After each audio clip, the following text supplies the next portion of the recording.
نشهد أن لا إله إلا الله وحده لا شريك له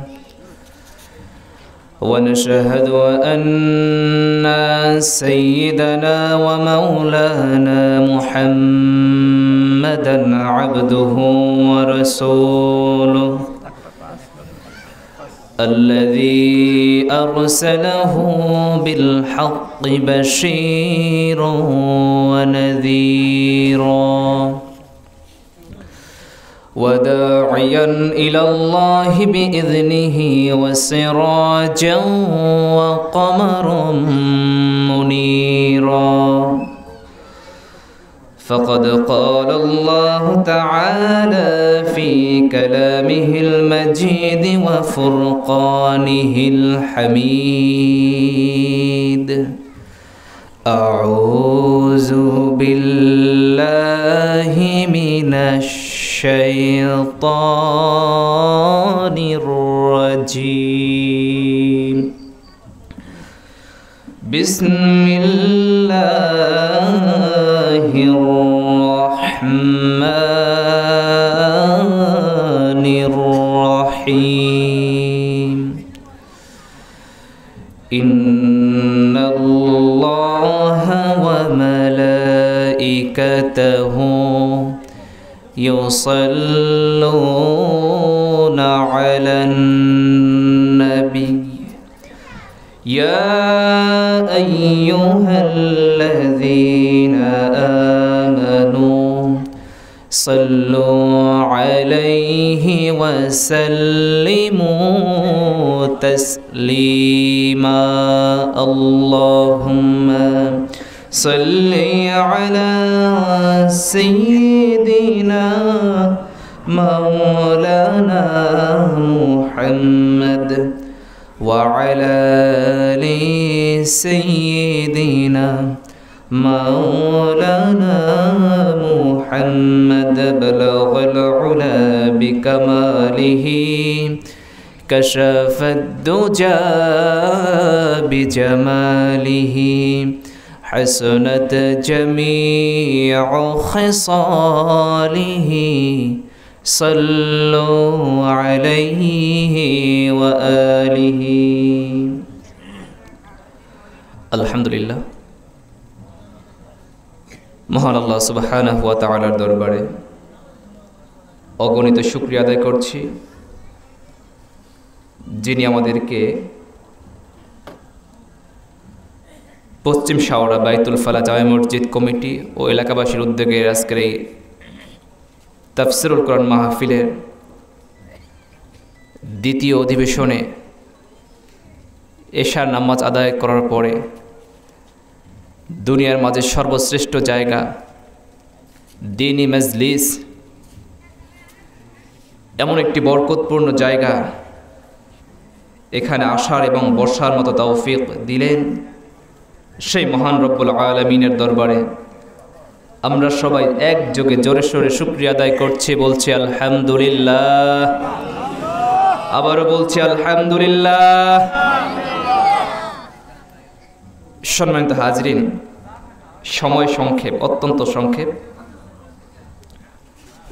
ভূমিকার কথা না বাড়িয়ে সরাসরি আলোচনায় চলে যেতে চাই আমরা কথা বলবো হলো কোরআন থেকে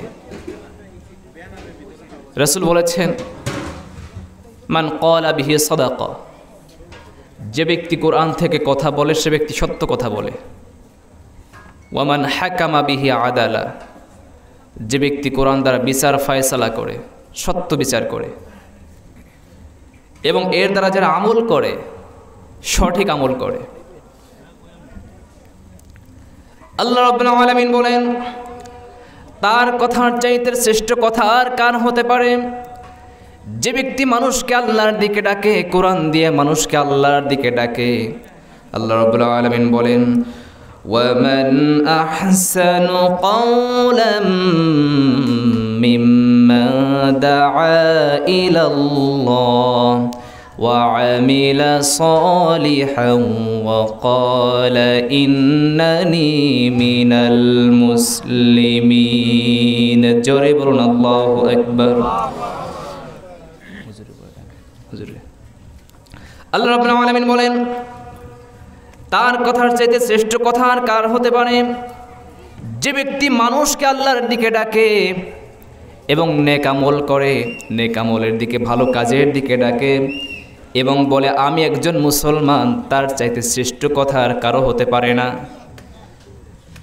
তার চাইতে শ্রেষ্ঠ কথা আর কারো হতে পারে না আল্লাহ রাব্বুল আলামিন এই কোরআনকে মানুষকে কেন দিয়েছেন আল্লাহ রাব্বুল আলামিন বলেন শোনো মানুষ এই কোরআন তোমাদের জন্য কেন দিয়েছি কোরআন দ্বারা তোমরা তোমাদের ভুল সংশোধন করবে জীবনে অন্যায় কাজ হবে সে অন্যায় কাজগুলো থেকে কেমনে ফিরে থাকতে হবে কোরআন সেগুলো আমাদেরকে জানিয়ে দিয়েছেন আল্লাহ রাব্বুল আলামিন বলেন আলিফ লাম রা কিতাবুন আনজালনাহু ইলাইকা লিতুখরিজান নাস মিনাজ-যুলুমাতি ইলান নূর আল্লাহ রাব্বুল আলামিন বলেন এই কোরআনকে নাজিল করার কারণ হলো যাতে করে মানুষগুলো অন্ধকার থেকে আলোর দিকে আসতে পারে শয়তানের পথ থেকে দিনের পথে আসতে পারে মানুষ যেন কখনো হতাশ না হয়ে যায় ভালো পথ যেন খুঁজে পায়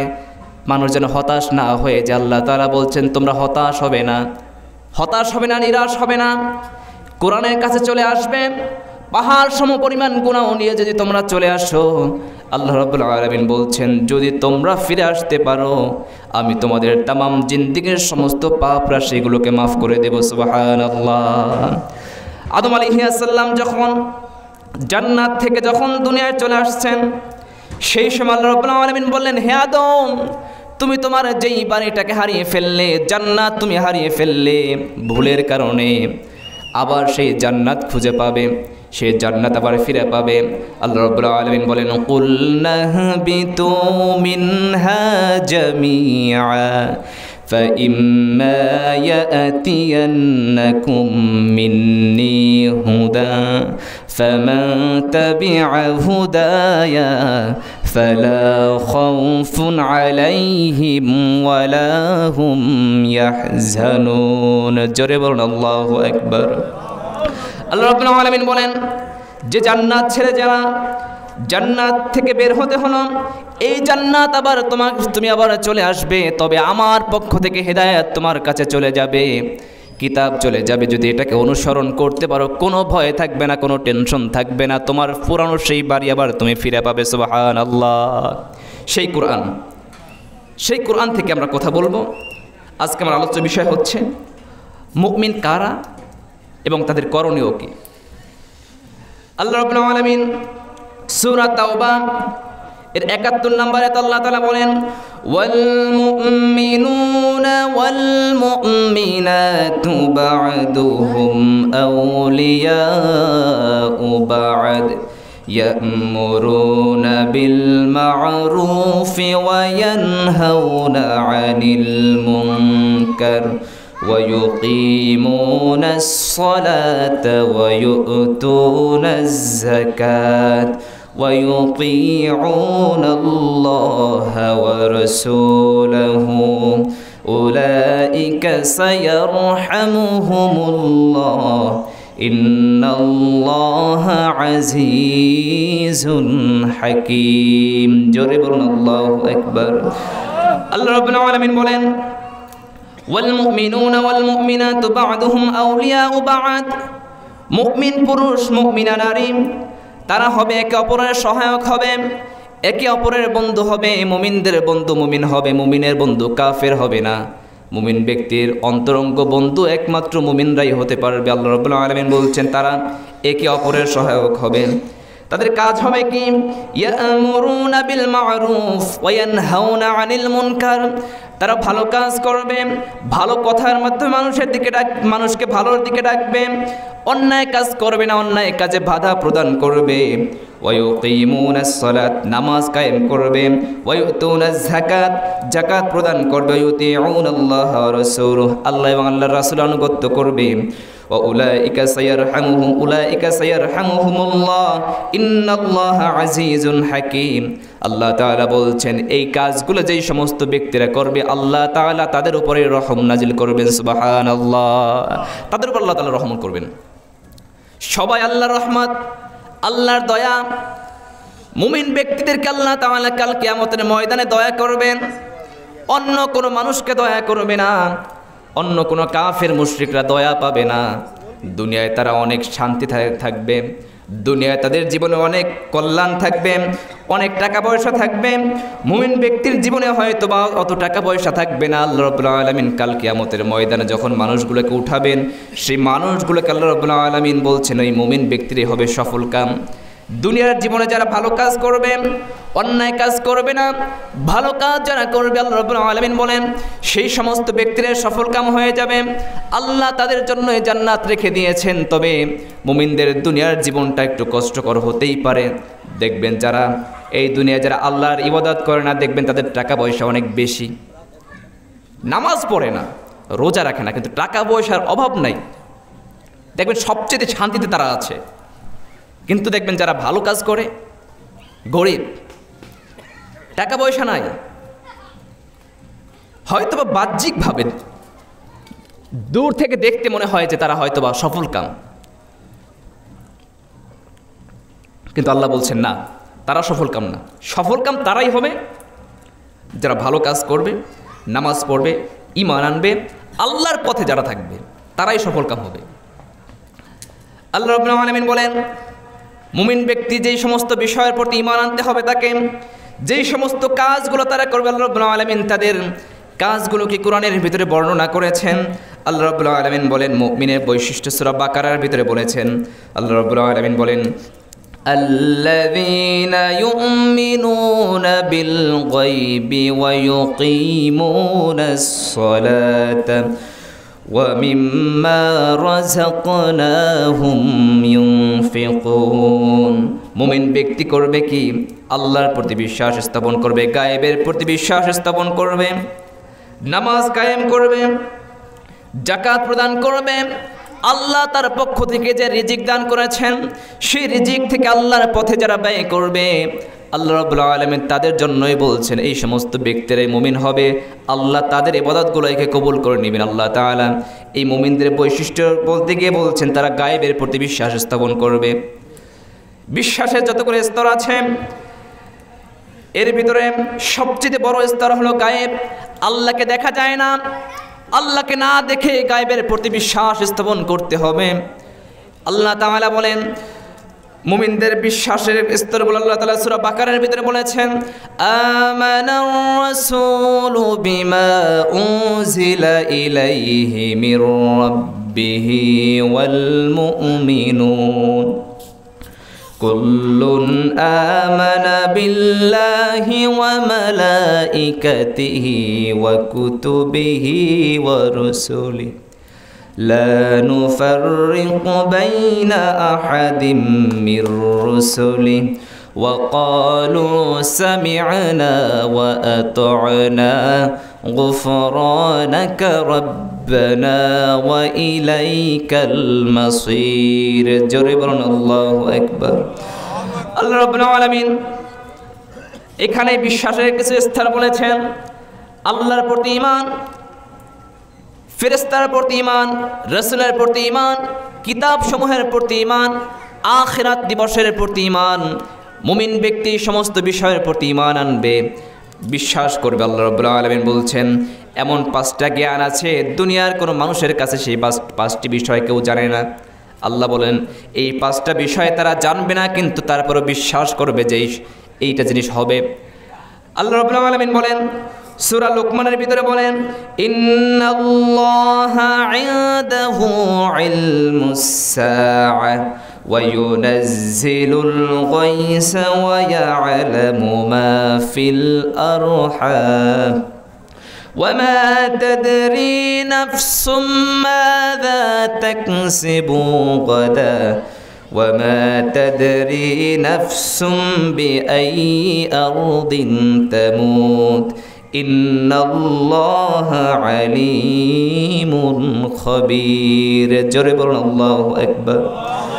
আল্লাহ রাব্বুল আলামিন বলেন, ইন্নাল্লাহা ইনদাহু ইলমুস সাআ, নিঃসন্দেহে আল্লাহর কাছে সেই জ্ঞান আছে কিয়ামত কখন হবে। কিয়ামত দুনিয়ার কোনো মানুষ জানে না কিয়ামত কখন হবে, কিন্তু মুমিন ব্যক্তি বিশ্বাস করবে যে কিয়ামত একদিন হবে।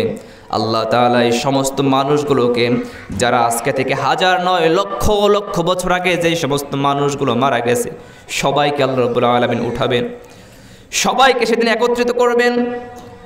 আল্লাহ তাআলা বলেন, ইযা যুলজিলাতিল আরদু জিলজালাহা ওয়া আখরাজাতিল আরদু ওয়াসকালাহা ওয়া ক্বালাল ইনসানু মা লাহা।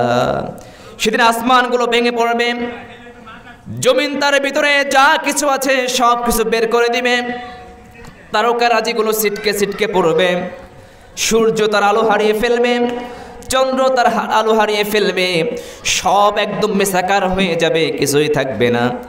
আল্লাহ রাব্বুল আলামিন বলেন, মুমিন ব্যক্তি এই জিনিসটার উপর বিশ্বাস করে যে কিয়ামত একদিন হবে এবং সেই অনুযায়ী তাদের জীবনটাকে সেইভাবে মুমিন ব্যক্তি চালাবে।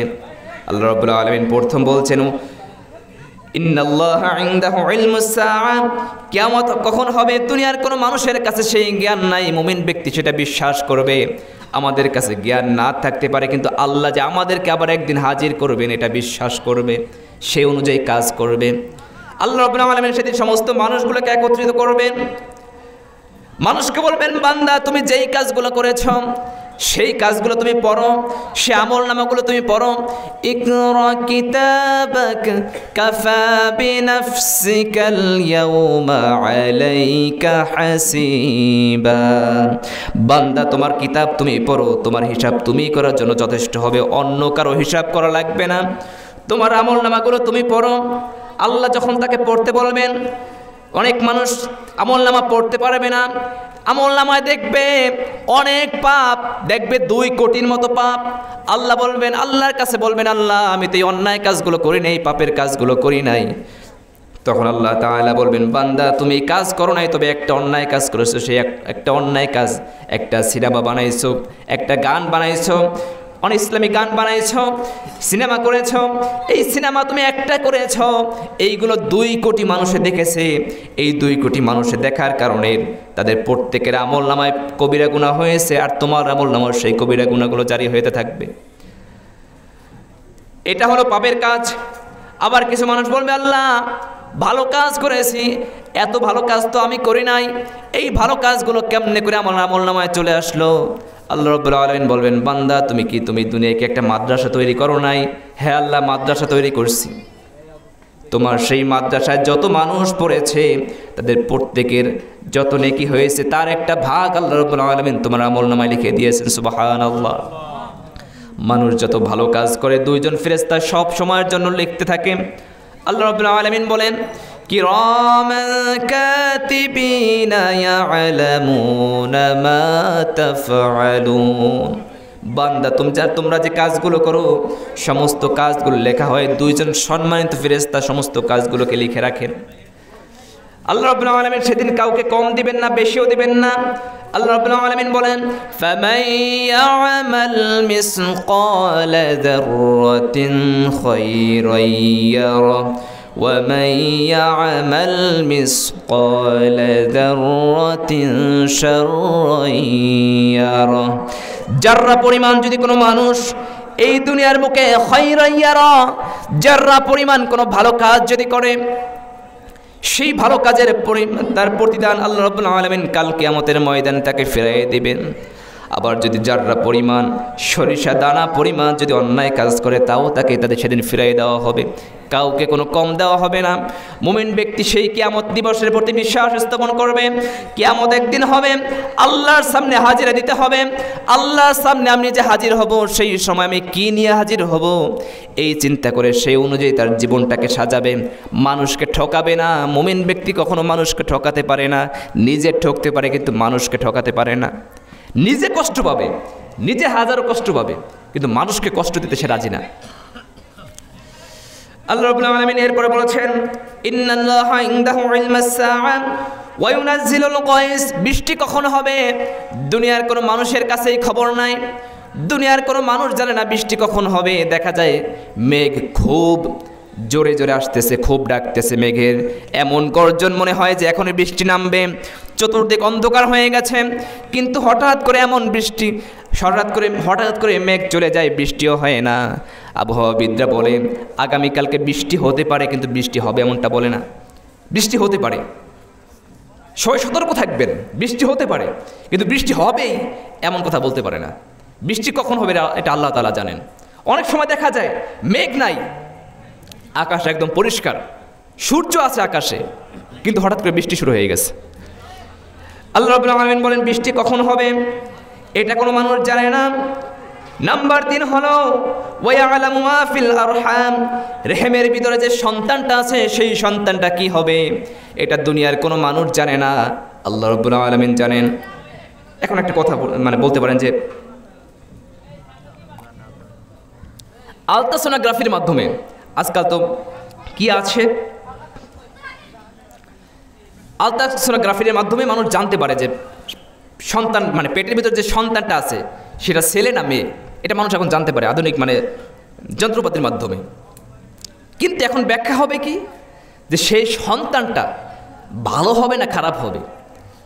ডাক্তার এটা বলতে পারে যে ছেলে হবে না মেয়ে হবে, কিন্তু ভালো হবে না খারাপ হবে এটা বলতে পারে না। আল্লাহ বলছেন এই জ্ঞান কারো কাছে নাই। অনেক সময় দেখা যায় আলেমের ঘরে জালেম হয় না? বাবা আলেম, সন্তান জালেম হতে পারে, সন্তান খারাপ হয়ে যেতে পারে। আমরা গোপালগঞ্জের বড় একজন আলেম ছিলেন, যিনি মারা গেছেন। তার সন্তান যা করছে বাইতুল মোকাররমের সাবেক খতিব আমরা জানি, লাশ পর্যন্ত পালাইতে হয়েছে। আলেম বাবারে মানুষ কত সম্মান করেছে, সকল মানুষ তার সম্মান করছে, কিন্তু ছেলের কারণে আজকে অপমানের মুখে ছেলের অবস্থা কি? নূহ আলাইহিস সালাম তিনি একজন নবী, কিন্তু তার সন্তান কেনান সে কিন্তু ভালো ছিল না, সে কাফের ছিল। নূহ আলাইহিস সালাম যখন নৌকায় উঠলেন, সমস্ত মানুষগুলোকে নিয়ে যখন নৌকায় উঠলেন, আল্লাহ তাআলা নূহ আলাইহিস সালাম তিনি তার ছেলেকে বলেন, হে আমার ছেলে, নৌকায় চলে আসো, ঝড় হবে, তুফান হবে, তুফানের সময় বাঁচতে পারবে না, এটা যেমন তেমন তুফান হবে না, আল্লাহর পক্ষ থেকে গজব আসবে, তুমি নৌকায় চড়ো। সন্তান বাবাকে বলল, হে বাবা, তুমি কি পাগল হয়েছো নাকি? আমি ওই যে পাহাড় দেখা যায়, পাহাড়ের উপর আমি উঠবো, সেখানে গিয়ে আমি বাঁচতে পারবো। আল্লাহ মূসা আলাইহিস সালাম যখন তার সন্তানকে ডাকতে লাগলেন, আল্লাহ নূহ আলাইহিস সালামকে ডেকে বললেন, হে নূহ, তোমার সন্তান হতে পারে না, তোমার সন্তান হতে পারে, কিন্তু যদি ঈমান না আনার কারণে সে আজকে নৌকায় উঠতে পারবে না। আল্লাহ তাআলা তারে ধ্বংস করে দিলেন। লূত আলাইহিস সালাম তার কাহিনী আমরা জানি সবাই। তিনি ভালো একজন মানুষ ছিলেন, নবী ছিলেন, কিন্তু তার স্ত্রী সে ছিল সেই সমকামিতা যারা করতো তাদের দলে ছিল, তাদেরকে সাপোর্ট করতো তলে তলে। যখন চূড়ান্ত গজব যখন চলে আসলো, লূত আলাইহিস সালামকে আল্লাহ তাআলা বলেন, হে লূত, তুমি সামনে আগায়া যাবে, পিছনে তাকাবে না। লূত আলাইহিস সালাম আল্লাহর কথা মতো সামনে আগায়া গেলেন। এইদিকে লূত আলাইহিস সালামের স্ত্রী এবং সেই কাফের সম্প্রদায়কে আল্লাহ রাব্বুল আলামিন সেই জায়গা, সেই জমিনটাকে একদম জিবরাইল আলাইহিস সালাম নিজের হাতে করে একদম উল্টাইয়া তাদেরকে সেই জায়গায় চিরতরে দাফন করে দিয়েছে। লূত আলাইহিস সালাম নবী, তার স্ত্রী ভালো ছিল না। আবার মূসা আলাইহিস সালাম, হযরত ঈসা আলাইহিস সালাম, এরপর রব্বুল আলামিন ইব্রাহিম আলাইহিস সালামের দিকে যদি লক্ষ্য করেন, তিনি নবী ছিলেন, কিন্তু তার বাবা ভালো ছিল না, বাবা ছিল আজর। কাল কিয়ামতের ময়দানে যখন ইব্রাহিম আলাইহিস সালাম জান্নাতে যাবেন, কিন্তু তার বাবাকে তার সামনে থেকে জাহান্নামে নিয়ে যাওয়া হবে। তিনি আল্লাহর কাছে বলবেন, আল্লাহ, আমার বাবা, তারে তো জাহান্নামে নিয়ে যাওয়া হচ্ছে। যখন ইব্রাহিম আলাইহিস সালাম বলবেন, আল্লাহ, আমার বাবা আমার সামনে থেকে জাহান্নামে চলে যাচ্ছে, আল্লাহ রাব্বুল আলামিন বলেন, হে মুসা, হে ইব্রাহিম, তুমি তোমার চোখটা বন্ধ করো। চোখটা বন্ধ করার পরে আবার সঙ্গে সঙ্গে চোখ খুলে ফেলবেন। দেখতে পাবেন তার সামনে আর তার বাবা থাকবে না, সেখান থেকে একটা শূকর হেঁটে যাচ্ছে, নাউজুবিল্লাহ। শিরিক করার কারণে আল্লাহ তাআলা তাদের শূকর বানাই দিবেন। তিনি বলবেন, আল্লাহ এটা আমার বাবা। তুমি চোখ বুঝো, চোখ বুঝবেন যখন মেলবেন যখন দেখবেন যে তার বাবা নাই, সেই জায়গায় শূকর হেঁটে যাচ্ছে, নাউজুবিল্লাহ। সম্মানিত হাজিরিন, আল্লাহ তাআলা বলেন, ওয়ায়ালামু মা ফিল আরহাম, রেহেমের ভিতরে যে সন্তানটা আছে সে সন্তানটা ভালো হবে না খারাপ হবে দুনিয়ার কোনো মানুষ জানে না, আল্লাহ তাআলা জানেন। এরপর আল্লাহ রাব্বুল আলামিন বলেন, ওয়া মা তাদরি নাফসুম মাযা তাকসিবু গাদান, আগামীকালকে সে কি উপার্জন করবে, আজকে কি খেয়েছে আগামীকালকে কি খাবে কেউ জানে না। আজকে খুব ভালো খেয়েছে, আগামীকালকে কি খাবে কেউ জানে না। ফ্রিজের ভিতরে গরুর গোশত রেখে দিয়েছে, ইলিশ মাছ রেখে দিয়েছে, চিন্তা করছে আগামীকালকে মেয়ে জামাই আসবে, ছেলে সন্তান আসবে, নাতি নাতনি আসবে, তাদেরকে নিয়ে একসাথে বসে এক প্লেটে বসে খাবো। কিন্তু রাতের বেলায় দুনিয়া থেকে বিদায় হয়ে যায়, এমন হয় না? আগামীকালকে কি খাবে কেউ জানে না, মানুষের মৃত্যু কখন হবে কোনো মানুষ জানে না, এই জ্ঞান আল্লাহর কাছে আছে। নাম্বার 5 হলো ওয়ামা তাদরি নাফসুম বিআইয়ি আরদিন তামুত, এবং কোন জায়গায় বান্দা মৃত্যুবরণ করবে দুনিয়ার কোনো মানুষ জানে না, এই জ্ঞান একমাত্র আল্লাহর কাছে আছে, আল্লাহ তাআলা জানেন। 5টা বিষয়। নাম্বার 1 হলো কিয়ামত কখন হবে। নাম্বার 2 হলো রেহেমের ভিতর যে সন্তান আছে সে সন্তানটা কেমন হবে, বৃষ্টি কখন বর্ষণ হবে। নাম্বার 3। নাম্বার 4 হলো বান্দা আগামীকাল কী খাবে, এটা দুনিয়ার কোনো মানুষ জানে না। নাম্বার 5 হলো যে কোন জায়গায় মানুষ মৃত্যুবরণ করবে, এটাও কোনো মানুষ জানে না। তবে এই 5টা বিষয়ের প্রতি মুমিন ব্যক্তি বিশ্বাস স্থাপন করবে, সব সময়ের জন্য প্রস্তুত থাকবে যে মৃত্যু কখন যে কোনো সময় চলে আসতে পারে। আল্লাহ রাব্বুল আলামিন মুমিনের অন্য জায়গায় পরিচয় দিতে গিয়ে বলেন সূরা আহজাবের ভিতরে মুমিনের, এখানে মুমিনের মোটামুটি 10টির মতো বৈশিষ্ট্য বর্ণনা করেছেন।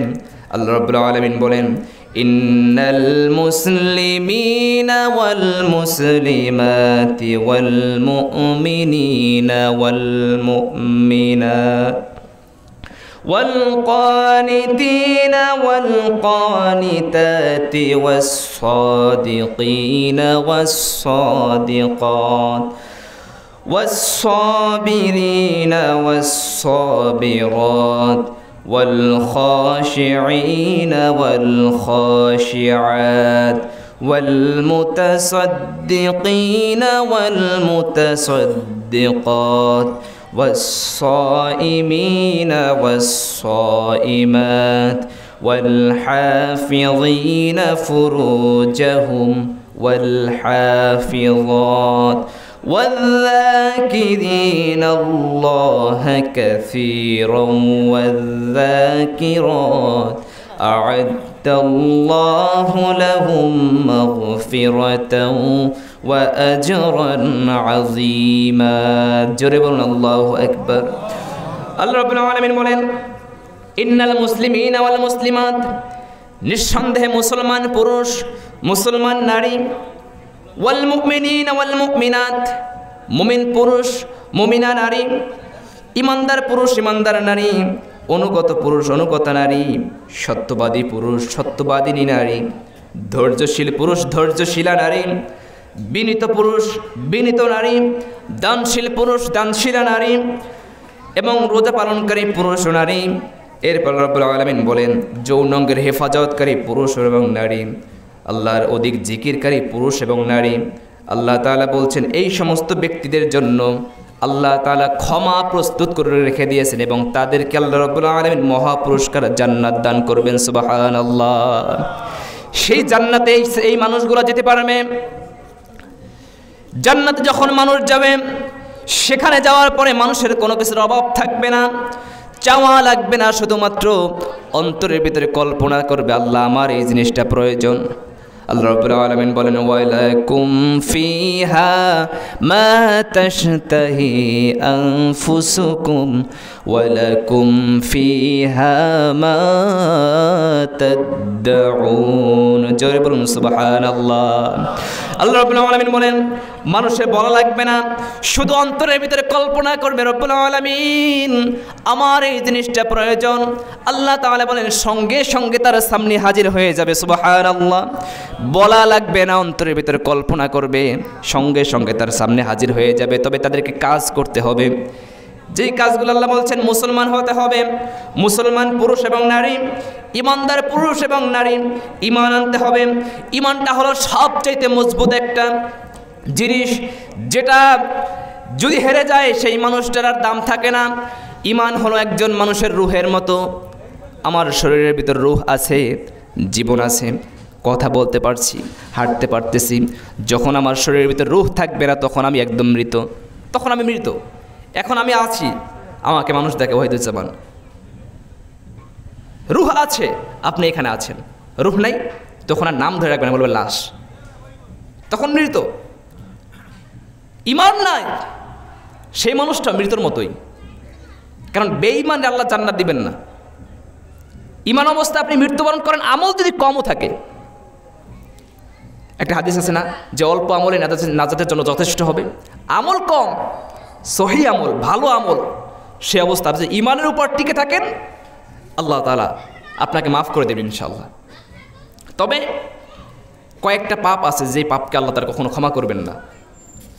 আল্লাহ রাব্বুল আলামিন বলেন, লুকমান আলাইহিস সালাম তিনি তার সন্তানকে ডেকে বলছেন, ইয়া বুনাইয়া লা তুশরিক বিল্লাহ ইন্নাশ শিরকা লাযুলমুন আযীম। লুকমান আলাইহিস সালাম তিনি তার সন্তানকে ডেকে বলছেন, হে আমার সন্তান, আল্লাহর সঙ্গে শরীক করবে না, কারণ শিরিকের চাইতে বড় জুলম আর হতে পারে না। যে ব্যক্তি শিরিক করবে তার জীবনের সমস্ত আমলগুলোকে আল্লাহ রাব্বুল আলামিন বরবাদ করে দিবেন, নাউযুবিল্লাহ। আল্লাহ রাব্বুল আলামিন বলেন, ওয়া মান ইউশরিক বিল্লাহ ফাকাদ হারামাল্লাহু আলাইহিল জান্নাহ। আল্লাহর সঙ্গে যে ব্যক্তি শিরিক করবে আল্লাহ রাব্বুল আলামিন তার জান্নাতকে তার জন্য হারাম করে দিবেন। জান্নাত হারাম হয়ে গেলে জাহান্নামে যেতে হবে। আপনি মাঝে মাঝে দুই এক ওয়াক্ত নামাজ পড়তে পারেন নাই, আল্লাহ চাইলে সেটা ক্ষমা করে দিতে পারেন। মাঝে মাঝে কিছু আমল ছুটে গেছে, আল্লাহ চাইলে ক্ষমা করে দিতে পারেন। কিন্তু যদি কোনো ব্যক্তি আল্লাহর সঙ্গে শরীক স্থাপন করে, এই কপাল এই মস্তক একমাত্র আল্লাহর সামনে নত হবে। সেই মাথা গিয়ে যদি মাজারে গিয়ে, অনেক মানুষ আছে নোয়াই দেয় না, মাজার দেখলেই আর মাথা সোজা থাকে না, মাজার দেখলেই সেই জায়গায় টাকা দান করতে হবে, সেই জায়গা সিজদা দেয়। বড় গাছ দেখছে, গত কয়েক বছর আগে দেখছিলাম ঢাকায় অথবা কোনো একটা জায়গায়, একটা পুকুরে পানি এত নোংরা, সেই জায়গায় মানুষ মুরগি দেয়, দুধ ঢালে, টাকা যায় সেই জায়গায় ভিজাই দেয়, টাকা বাড়বে। মানুষের ইমান কত নিম্নে নামতে পারে, এটা এই শ্রেণী মানুষও আছে। আল্লাহর সঙ্গে শরীক করা যাবে না। এই মস্তক আল্লাহ তাআলা দিয়েছেন, তার সামনে ছাড়া অন্য কারোর কাছে নত করা যাবে না, তবে শিরিক হয়ে যাবে।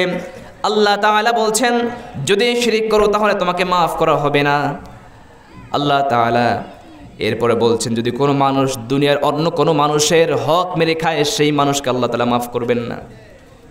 যদি কোনো মানুষ যদি মারা যায়, ঈমান ছিল, আল্লাহ তাআলা চাইলে তার সমস্ত পাপগুলোকে ক্ষমা করে দিতে পারেন। কিন্তু যদি কোনো ব্যক্তি মানুষের হক মেরে খেয়েছে, অন্যের সম্পদ মেরে খেয়েছে, অন্যের সম্পদ, ভাইয়ের সম্পদ, বোনের সম্পদ, ভাতিজার সম্পদ মেরে খেয়েছে, সেই অবস্থা যদি আল্লাহর সামনে দাঁড়ায়, আল্লাহ তাআলা ক্ষমা করবেন না। অনেক শহীদ আমরা জানি যে এই দুনিয়া থেকে যারা শহীদ হয়ে যায় তাদের কোনো হিসাব হয় না, আল্লাহ তাআলা সরাসরি তাদেরকে জান্নাতে দিয়ে দেন, সুবহানাল্লাহ, সরাসরি জান্নাত। কিন্তু অনেক শহীদ এমন থাকবে আল্লাহ তাআলা শহীদের শাহাদাত পর্যন্ত ক্যান্সেল করে দিবেন। কি কারণে? এই মানুষের হক মেরে খাওয়ার কারণে, মানুষের সম্পদ মেরে খাওয়া। কিন্তু এগুলোই বেশি চলে।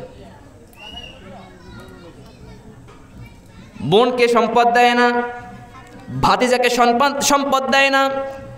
অনেক মানুষ এমন আছে, কিন্তু আল্লাহ রাব্বুল আলামিন এই হক লঙ্ঘিত আল্লাহ তাআলার সঙ্গে আল্লাহর যে হক সেগুলো যদি মানুষ আদায় না করে, আল্লাহ তাআলা চাইলে ক্ষমা করতে পারেন। কিন্তু বান্দার হক যেটা, এটা যদি আল্লাহ তাআলা যতক্ষণ পর্যন্ত বান্দা যতক্ষণ ক্ষমা না করবে, আল্লাহ তারে কখনো ক্ষমা করবে না। এটা আল্লাহর না, বান্দার হক। সে অন্যায় কাজটা বান্দা আল্লাহর সঙ্গে করে নাই, সে তো আল্লাহর ঠকায় নাই, সে মানুষকে ঠকাইছে, সে মানুষ যতক্ষণ ক্ষমা না করবে আল্লাহ তার ক্ষমা করবে না। এরপর একটা পাপ হলো জুলুম। জুলুম যদি কোনো মানুষের উপর জুলুম করে আল্লাহ তাআলা তারেও ক্ষমা করবে না, কারণ জুলুম সে আল্লাহর উপর করে নাই, মানুষের উপর জুলুম করেছে। সেই জুলুম করার পরে সে ব্যক্তি মারা গেছে, আল্লাহ তাআলা ততক্ষণ পর্যন্ত ক্ষমা করবে না যার উপর জুলুম করা হয়েছে। সে যতক্ষণ তারে ক্ষমা না করবে আল্লাহ ততক্ষণ ক্ষমা করবে না, কারণ সে জুলুম আল্লাহর উপর করে না, করছে মানুষের উপর। এটা মানুষের হক, বান্দার হক। মানুষ যতক্ষণ ক্ষমা না করবে আল্লাহ তারে ক্ষমা করবেন না। আল্লাহ রাব্বুল আলামিন ঈমানদার পুরুষদের কথা বলছেন, ঈমানদার নারীদের কথা বলছেন, যারা ঈমান আনবে, ঈমানের উপর টিকে থাকবে। রাসূলের একজন সাহাবী ছোট্ট অবস্থায় যুবক বয়সে ঈমান এনেছে।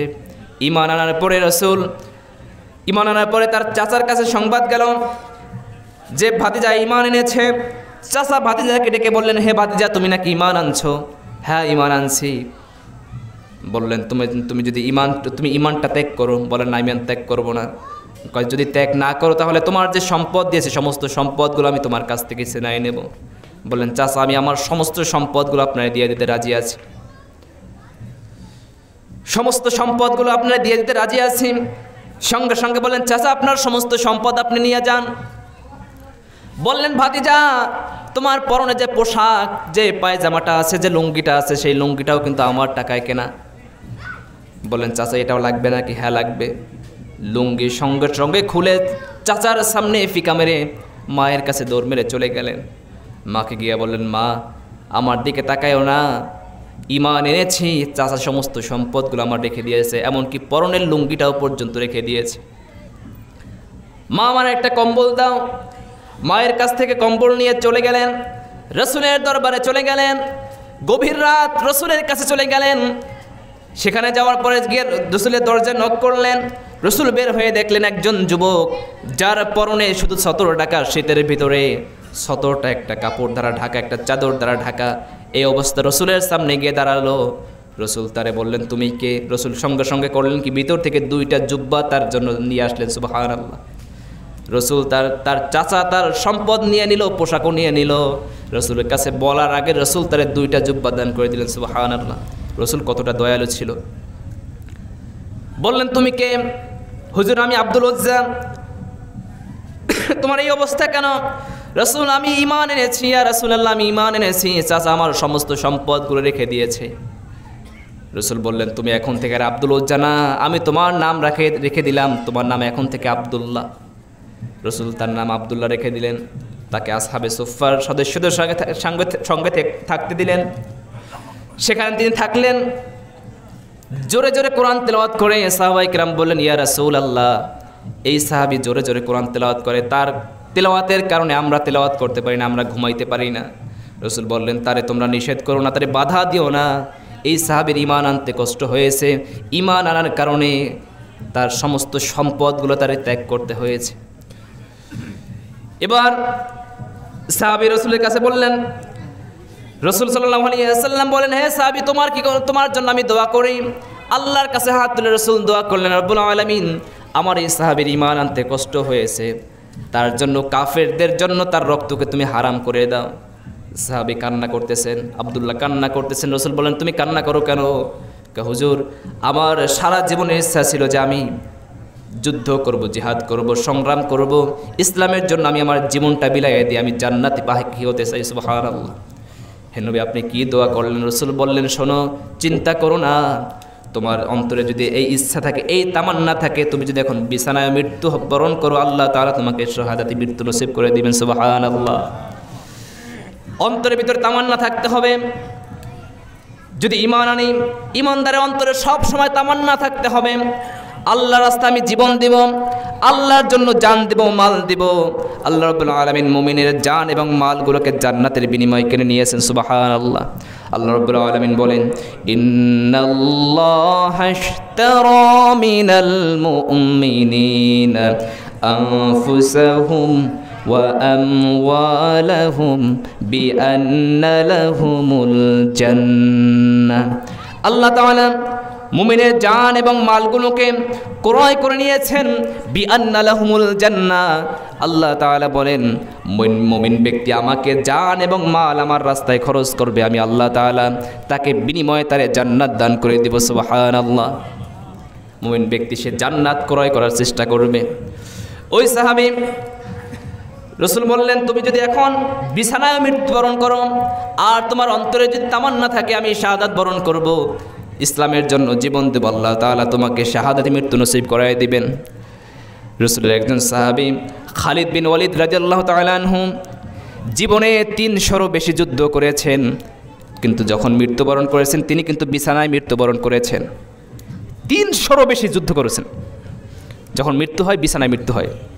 হযরত ওমর রাদিয়াল্লাহু তাআলা তার খিলাফত সময় বিছানায় মৃত্যুর সময় চলে আসলো, মৃত্যুবরণ করবেন, তার আগে ওমর রাদিয়াল্লাহু তাআলা তার সঙ্গে দেখা করতে গেলেন। দেখা করতে যাওয়ার পরে রাসূল তারে ডেকে বললেন, হযরত ওমর রাদিয়াল্লাহু তাআলা তাকে ডেকে বললেন, হে ভাই খালিদ তুমি কেন কান্না করছো? খালিদ রাদিয়াল্লাহু তাআলা তিনি বললেন, হে আমিরুল মুমিনিন, আমার কান্না করার কারণ হলো জীবনে 300-ও বেশি যুদ্ধ করলাম, আমার ইচ্ছা ছিল যুদ্ধের ময়দানে কাফেররা আমার নাক কেটে ফেলবে, কান কেটে ফেলবে, গলা কেটে ফেলবে, হাত পা কেটে ফেলবে, আমি সেই অবস্থায় মৃত্যুবরণ করব, আল্লাহর সামনে সেই অবস্থায় আমি দাঁড়াবো, আল্লাহ তাআলা আমাকে মাফ করে দেবেন। সুবহানাল্লাহ। কিন্তু এত ইচ্ছা ছিল, কিন্তু আমার যুদ্ধের ময়দানে মৃত্যু হলো না, বিছানায় মৃত্যু হতেছে। তখন ওমর রাদিয়াল্লাহু তাআলা বললেন, হে ভাই খালিদ চিন্তা করো না, তোমার অন্তরে যদি জিহাদের তামান্না থাকে আর মৃত্যু যদি বিছানায় হয়, আল্লাহ রাব্বুল আলামিন তোমাকে শাহাদাতের দরজা তোমাকে দান করে দিবেন। সুবহানাল্লাহ। সেই সাহাবী আব্দুল্লাহ, রাসূল সাল্লাল্লাহু আলাইহি ওয়াসাল্লাম কোন এক যুদ্ধে গেলেন, যুদ্ধ থেকে ফিরে আসার সময় রাসূলের কানে খবর গেল সেই সাহাবী, ছোট্ট সাহাবী আব্দুল্লাহ দুনিয়া থেকে বিদায় হয়ে গেছে। রাসূল বললেন, রাসূলের কাছে খবর চলে আসলো, হে নবী আব্দুল্লাহ তো দুনিয়া থেকে বিদায় হয়ে গেছে। রাসূল বললেন, কোন আব্দুল্লাহ? হুজুর, যে আব্দুল্লাহ ঈমান আনার জন্য তার সমস্ত সম্পদগুলোকে ত্যাগ করেছে। রাসূল বললেন, সাহাবীরা তাড়াতাড়ি তার দাফনের ব্যবস্থা করো, গোসল করাও এবং তার কবর খনন করো, তার জানাজা আমি রাসূল আমি নিজে গিয়ে তার জানাজা পড়াবো। সুবহানাল্লাহ। রাসূল তার জানাজা পড়ানোর জন্য গেলেন, জানাজা পড়ালেন। রাসূল বললেন, তার কবর কোন জায়গায় দিচ্ছ? হুজুর, 2 পাহাড়ের মাঝে তার কবর দেওয়া হবে। রাসূল তার কবরের কাছে গেলেন। কবরের কাছে যাওয়ার পরে রাসূল সাহাবায়ে আবু বকর এবং ওমর রাদিয়াল্লাহু তাআলাকে ডেকে বললেন, হে আবু বকর তুমি তার সঙ্গে কবরে নামো, ওমর তুমিও নামো। রাসূল নিজেও নামলেন। সুবহানাল্লাহ। একজন ব্যক্তির কবরের ভিতরে এই পৃথিবীর শ্রেষ্ঠ 3জন মানুষ রাসূল নামলেন এবং তার সঙ্গে আবু বকর এবং ওমর রাদিয়াল্লাহু তাআলা নামলেন। 3জন নামার পরে রাসূল তাকে কবরের ভিতরে দিলেন। কবরের ভিতর থোয়ার পর আল্লাহর কাছে দোয়া করলেন, রব্বুল আলামিন আমি আমার এই আব্দুল্লাহর প্রতি রাজি ছিলাম, আজকে তার মৃত্যুর আগ পর্যন্ত তার উপর আমি খুশি ছিলাম, রব্বুল আলামিন তুমিও তার উপর খুশি হয়ে তাকে তুমি জান্নাত দান করে দাও। সুবহানাল্লাহ। এমন সময় একজন সাহাবী, এই ঘটনা দেখে একজন সাহাবী চোখের পানি ছেড়ে জোরে জোরে কান্না করতেছিল আর পড়তেছিল, আল্লাহ তাআলা আজকে এই কবরের ভিতরে আব্দুল্লাহর লাশ না হয়ে যদি আমার লাশটা হতো, আমার কপালটা না কতটা ভালো হয়ে যেত। তারা ঈমান এনেছে, ঈমানের উপর টিকে ছিল। ঈমান আনবো, ঈমানের উপর টিকে থাকবো না, তার লাভ হবে না। আল্লাহ তাআলা এই সূরার ভিতরে বলছেন, ইন্নাল মুসলিমিনা ওয়াল মুসলিমাত ওয়াল মুমিনুনা ওয়াল মুমিনাত, মুসলমান পুরুষ এবং মুসলমান নারী, ইমানদার পুরুষ এবং ইমানদার নারী, আল্লাহ তাআলা তাদেরকে ক্ষমা করে দিবেন, তাদেরকে জান্নাত দান করবেন। সুবহানাল্লাহ। এরপর আল্লাহ রাব্বুল আলামিন বলছেন, অনুগত পুরুষ, অনুগত নারী, সত্যবাদী পুরুষ, সত্যবাদিনী নারী, সত্য কথা বলতে হবে, মিথ্যা কথা বলা যাবে না। সত্যবাদী যারা হবে আল্লাহ তাআলা বলছেন ওয়াকুনু মা'আস সাদিকিন, আল্লাহ তাআলা বলছেন তাদের সঙ্গে আল্লাহ রাব্বুল আলামিন আছেন যারা সত্য কথা বলে। দুনিয়ার বুকে সত্যবাদীর সঙ্গে আল্লাহ তাআলা আছেন। আল্লাহ সত্যবাদীকে সাহায্য করবেন, মিথ্যাবাদীকে নয়। দেখবেন হাজারো মিথ্যা মানুষ বলে, একটা মিথ্যা কথা আপনি বলবেন, সেই মিথ্যাকে ঢাকার জন্য আরও 10টা মিথ্যা আসবে, সেই 10টাকে ঢাকার জন্য আরও 10টা আসবে। এইভাবে করে রাসূল বলছেন, আল কিযবু উম্মুল খাতিয়াত, সমস্ত মিথ্যা হচ্ছে সমস্ত পাপের মূল, সমস্ত পাপের মা বলছেন রাসূল। মা যেমন মূল, আল্লাহ রাসূল বলছেন মিথ্যাও হলো সমস্ত পাপের মূল। মিথ্যা কথা বলা যাবে না। আপনি ফোন দেবেন, তুমি কোথায় আছো? জাহান্নামের চৌরাস্তায়। আছে না? কই আছো? জাহান্নামের চৌরাস্তায় আছে। তুমি কোথায় আছো? আছে মোল্লাবাড়ি। বলছে আমি গৌরনদী আছি। কোথায় আছো? আমি গৌরনদী আছি। অত সে আছে বাবুগঞ্জ। মোবাইলে কত মিথ্যা কথা বলে। শুধু মিথ্যা কথা বলে এমনটা না, মিথ্যা সাক্ষী দেয়। বিশ্বনন্দিত মুফাসসিরে কোরআন শহীদ আল্লামা সাঈদী রাহিমাহুল্লাহ তার বিরুদ্ধে সাক্ষী দিয়েছিল।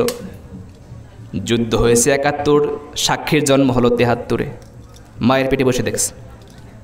যুদ্ধ হয়েছে ৭১-এ, আর সাক্ষীর জন্ম কততে? ৭৩-এ। মিথ্যা সাক্ষী কারে কয়? এই 16.5 বছর এগুলোই চলছে। আল্লাহু আকবার। মিথ্যা বলা যাবে না। আল্লাহ তাআলা সত্য কথা বলেছেন, তিনি সত্যবাদীদের সঙ্গে রয়েছেন। আল্লাহ রাব্বুল আলামিন এরপরে বলেছেন ধৈর্যশীল হতে হবে।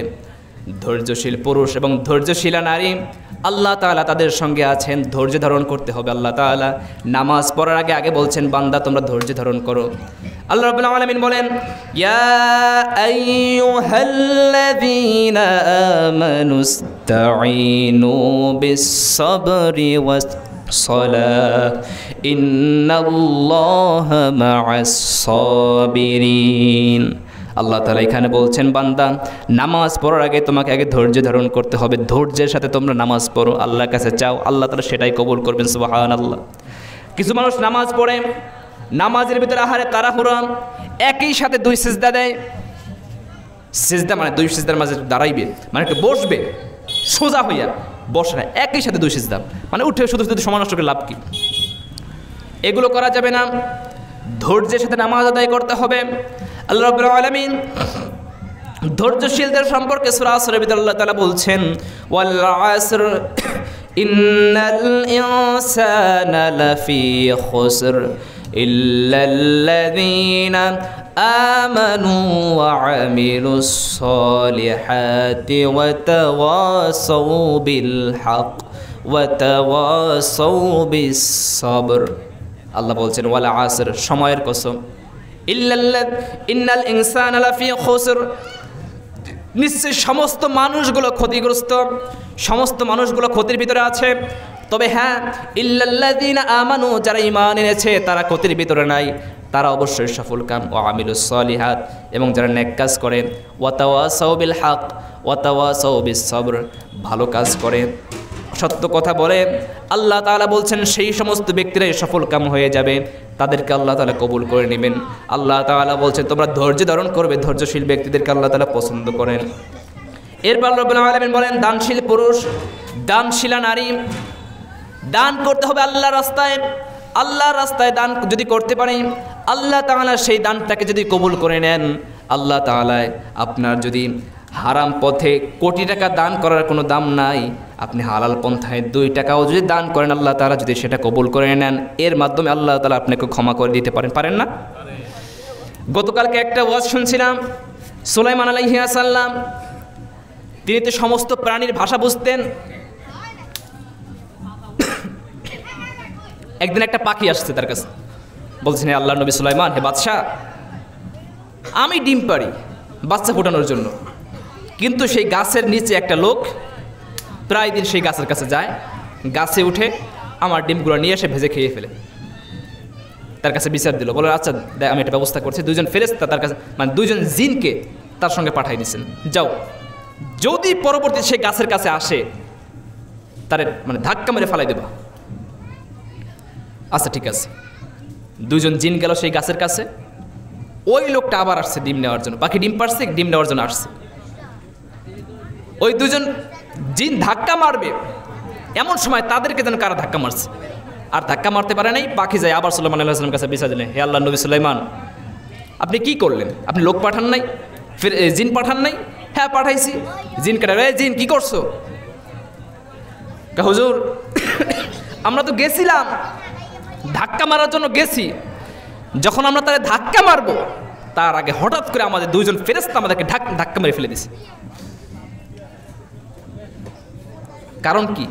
তখন তিনি বললেন যে আমরা দেখলাম, ওই জিন বলতেছে, আমরা দেখলাম যে ওই লোকটা যখন বাড়ি থেকে বের হইতেছে, এমন সময় একজন ভিক্ষুক আসছে তার কাছে। সেই ভিক্ষুক আসার পরে কিছু চাওয়ার পরে তারা কিছু দান করছে। এই দান করার কারণে এই বিপদ থেকে আল্লাহ তাআলা তাদের রক্ষা করে দিয়েছে। সুবহানাল্লাহ, দানের কত ফজিলত। সম্মানিত হাজিরিন, আল্লাহ তাআলা দানশীলকে পছন্দ করেন। এরপর রব্বুল আলামিন বলেন, যৌনাঙ্গের হেফাজতকারী পুরুষ এবং নারী তাদেরকে আল্লাহ তাআলা ক্ষমা করে দেবেন, পুরস্কার দান করবেন। আল্লাহ তাআলা বলেন, যে সমস্ত ব্যক্তিরা জিনা করবে না, অন্যায় কাজ করবে না, আল্লাহ তাআলা তাদেরকে ক্ষমা করে দিবেন। মুমিন ব্যক্তি এই সমস্ত কাজ থেকে ফিরে থাকবেন। আল্লাহ রাব্বুল আলামিন তাদের আরেকটা গুণ আল্লাহ তাআলা বলছেন, মুমিন ব্যক্তির সামনে যখন কোরআন তেলাওয়াত করা হবে তখন তাদের ঈমানটা আরও বৃদ্ধি পাবে। কোরআন পড়ার পরে তাদের ঈমান বৃদ্ধি পাবে। কিন্তু মুমিন যারা না, তারা যখন কোরআন তেলাওয়াত শুনবে, কোরআনের কথা যখন শুনবে, কষ্ট লাগবে। শয়তানে কিন্তু কোরআনের কথা ভালো লাগে না, মুমিন ব্যক্তির কোরআনের কথা ভালো লাগে। আল্লাহ রাব্বুল আলামিন তাদের সম্পর্কে বলেছেন, ওয়া ইযা মা উনজিলাত সূরাতুন ফামিনহুম মান ইয়াকুলু আইয়ুকুম যাদাতহু হাযিহি ঈমানা فأما الذين آمنوا فزادتهم إيمانا وهم يستبشرون। জোরে বলুন আল্লাহু আকবার। আল্লাহ রাব্বুল আলামিন বলেন, যখন কোনো সূরা অবতীর্ণ হয় তখন তাদের কেউ কেউ বলেন, এই সূরা তোমার ভিতরে, একজন আরেকজনকে প্রশ্ন করে, এই সূরা তোমার ভিতরে কতটা ঈমান বৃদ্ধি করলো। অতএব যারা ঈমানদার তাদের ঈমানটা আল্লাহ তাআলা তাদের ঈমানটারও বৃদ্ধি পায়। এবং যে সমস্ত ব্যক্তিরা ঈমানদার নয় তারা কষ্ট পায়। ঈমানদার ব্যক্তির কাছে যখন কোরআনের আয়াতগুলো নাজিল হলো, রসুলের কাছে যখন কোরআনের আয়াতগুলো নাজিল হলো, রসুল যখন সেগুলো ঈমানদারদের সামনে বললেন, ভালো মানুষের সামনে বললেন, তাদের ঈমানগুলো বেড়ে গেল। এবং যারা কাফের যারা ছিল তাদের ঈমানগুলো আরও নিম্নমানে যেতে লাগলো, ঈমান আরও বেড়ে যেতে পেরে গেল। রসুল যখন মক্কায় যখন ছিলেন, রসুল যখন দাওয়াত দিতেন, রসুল যখন প্রথম জীবনে ছিলেন, সবাই তারা আল আমিন বলতো, বিশ্বাসী বলতো। কিন্তু যখন এই রসুল যখন তার কাছে যখন কোরআন নাজিল হলো, রসুল যখন কোরআন থেকে দাওয়াত দেওয়া শুরু করলো, সেই মক্কার মানুষগুলোই তারে পাগল বলল। যেই মানুষগুলো তার উপাধি ছিল যে আল আমিন, আর সাদিক, আমানতদার, সত্যবাদী, সেই মানুষগুলো আবার রসুলকে পাগল বলল, লেজ কাটা বলল, রসুলকে জাদুকর বলল। রসুল যখন কোরআন থেকে কথা বলেন, কারণ মক্কার মানুষের ভাষা ছিল আরবি, কিন্তু কোরআনের মতো এত সুন্দর তারা অন্য আঞ্চলিক ভাষা তো এরকম না, তারা আঞ্চলিক ভাষায় কথা বলতেন। কিন্তু রাসূলের কাছে যে কথাগুলো বলতেন, কোরআন থেকে কথা বলতেন, এগুলো তো অত্যন্ত ছন্দের মতো। সেগুলো যখন বলতো তারা বলতো এগুলো কবির কথা। আল্লাহ তাআলা রসুলকে যখন তারা বলল পাগল, রসুলকে তারা বলল লেজ কাটা, আল্লাহ তাআলা তাদের জবাবে কোরআনে সূরা নাজিল করে জানাইয়া দিলেন, শোনো রাসূল লেজ কাটা না, তোমরা যারা বলো লেজ কাটা, তোমরাই লেজ কাটা। আল্লাহ রাব্বুল আলামিন ছোট্ট একটা সূরা কাউসার নাজিল করে জানাইয়া দিলেন, ইন্না আ'তাইনাকাল কাউসার ফাসাল্লি লিরাব্বিকা ওয়ানহার ইন্না শানিআকা হুয়াল আবতার। হে নবী, ইন্না আ'তাইনাকাল কাউসার, আমি আপনাকে হাউজে কাউসার দান করেছি, আপনি কোনো চিন্তা করবেন না। ফাসাল্লি লিরাব্বিকা ওয়ানহার, আপনি নামাজ পড়েন, নামাজ আদায় করেন এবং কোরবানি করেন। ইন্না শানিআকা হুয়াল আবতার, যেই সমস্ত ব্যক্তিরা আপনাকে লেজ কাটা বলে তারাই লেজ কাটা হয়ে যাবে। রসুলের বংশ কিয়ামত পর্যন্ত জারি থাকবে, কিন্তু কাফেরদের বংশ খুঁজে পাওয়া যায় না। রাসূলকে তারা কষ্ট দিয়েছেন, আল্লাহ তার জবাব দিয়ে দিয়েছেন। রসুল নিজের মুখ থেকে কোনো বানিয়ে কোনো কথা বলতেন না। আল্লাহ রাব্বুল আলামিন বলেন, মা ইয়ানতিকু আনিল হাওয়া ইন হুয়া ইল্লা ওয়াহয়ু ইউহা। রাসূল যে কথাগুলো বলেন সেগুলো তিনি বানিয়ে কোনো কথা বলেন না, সমস্ত কথাগুলো হলো ওহির মাধ্যমে রসুল কথাগুলো বলতেন। রসুলের কাছে যখন এই কোরআন নাজিল হলো, তারা বলল, রসুলকে লেজ কাটা বলল। রসুলের সন্তানগুলো হয়, ছেলে সন্তান মারা যায়, মেয়ে সন্তানগুলো জীবিত থাকে। কাফেররা বলল যে মুহাম্মদ সাল্লাল্লাহু আলাইহি ওয়াসাল্লাম তার জীবনে, তার তো ছেলে সন্তান নাই, তার বংশে বাতি জ্বালাবে কে? ছেলে সন্তানকে বংশের বাতি ধরা হতো। এখনও যদি মেয়ে সন্তান হয় তখন খুশি হয় না, মুখ নারাজ থাকে, মানে বেজার হয়ে থাকে। যখন ছেলে সন্তান হয়, ছেলে হয়েছে মানে একদম মনে হয় যে একদম খুব ভালো একটা মশান নিয়ে বসে থাকে, ছেলে হয়েছে। কিন্তু মেয়ে হইলে মানুষের মনটা খারাপ হয়ে যায়। সেই সময়ের অবস্থা কেমন ছিল? রসুল যখন এই দুনিয়া আসলেন, সেই সময় যদি কোনো মানুষের কন্যা সন্তান হতো তাহলে তাকে জীবিত তাকে মেরে ফেলতো, গর্তের কাছে যেত, বাচ্চা হওয়ার পরে দেখতো ছেলে না মেয়ে, দেখার পরে যখন দেখতো সন্তানটা মেয়ে হয়েছে তাকে গর্তের ভিতরে ফেলে সেখানে দুনিয়া থেকে বিদায় করে দিত। রসুলের 4টা ছেলে সন্তান ছিল, কাসেম, তাহের, তাইয়্যিব, ইব্রাহিম। রসুলের 4টা সন্তান ছিল।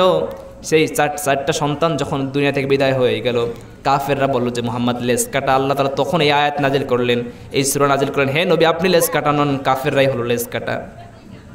আল্লাহ তাআলা রসুলকে হাউজে কাউসার দান করলেন।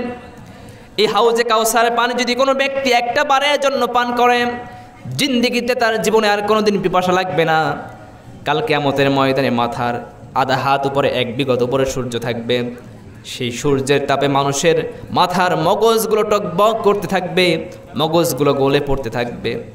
সেদিন যদি কোনো ব্যক্তি হাউজে কাউসারের পানি পান করতে পারে, ওই সূর্যের তাপ তাদের কোনো ক্ষতি করতে পারবে না। সুবহানাল্লাহ। রসুল কাল কিয়ামতের ময়দানে তার উম্মতদেরকে হাউজে কাউসারে পানি পান করাবেন। রসুল যখন তাদেরকে পানি পান করানোর জন্য যাবেন, এমন সময় কিছু মানুষের সামনে দেয়াল পড়ে যাবে। রসুল বলবেন, হে আল্লাহ এরা তো আমার উম্মত, তাদেরকে হাউজে কাউসারে পানি পান করাবো। তখন আল্লাহ তারপর, হে নবী আপনার উম্মত হতে পারে কিন্তু তারা আজকে এই পানি পান করতে পারবে না। কারণ হলো আপনি যখন দুনিয়া থেকে বিদায় হয়ে গেছেন, এরা করতো কি ইসলামের ভিতরে নতুন কিছু আবিষ্কার করছে, বেদাত সৃষ্টি করছে। সম্মানিত হাজিরিন, আমার চলে আসছে যা বলেছি, আল্লাহ তাআলা সকলকে সেই কথাগুলো মেনে সেই অনুযায়ী জীবনযাপন করার মতো তৌফিক আল্লাহ সকলকে দান করুন। আমিন। ওয়া আখিরি দাওয়ানা আলহামদুলিল্লাহি রাব্বিল আলামিন। আসসালামু আলাইকুম ওয়া রাহমাতুল্লাহ।